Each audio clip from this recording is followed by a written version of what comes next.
జగన్ గారు సీఎంగా ఉన్నప్పుడు లోకేష్ బాబుని ఏ విధంగా ఎగతాళి చేశారు ఒకసారి మీరు అందరూ ఏనండి. 4 పేర్లు రాసుకునేదానికి పుస్తకం అవసరం, మధ్య పడిపోడు తప్ప. ఆ బుక్ నాడు మడత పెట్టి కింద తోసుకోమని చెప్పండి. ఇవన్నీ ఎవరిని బెదిరిస్తాడు? ఆ నొత్తు పోయిస్తా ఈ నొత్తు పోయిస్తా ఆ పుస్తకం తీసి చంద్రబాబు ఏం చేసుకుంటాడు? మళ్ళీ ఎరుబాగులని కన్నాను రాని చంద్రబాబు అనుకుంటాడు ఆ పుస్తకం తీసి.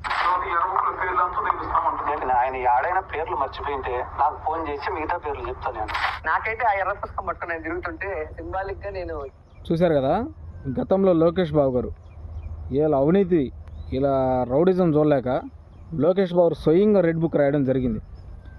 ఆ రోజు రెడ్ బుక్ని ఎగతాళి చేశారు. ఈరోజు అదే రెడ్ బుక్ రాజ్యాంగాన్ని రద్దు చేయండి అని చెప్పి సాక్షాత్ వీళ్ళందరూ వేడుకుంటున్నారు.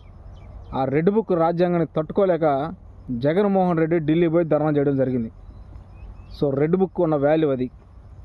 లోకేష్ బాబుని ఎగతాళి చేశారు. ఈరోజు రెడ్ బుక్ రాజ్యాంగం అమలు అవుతుంది.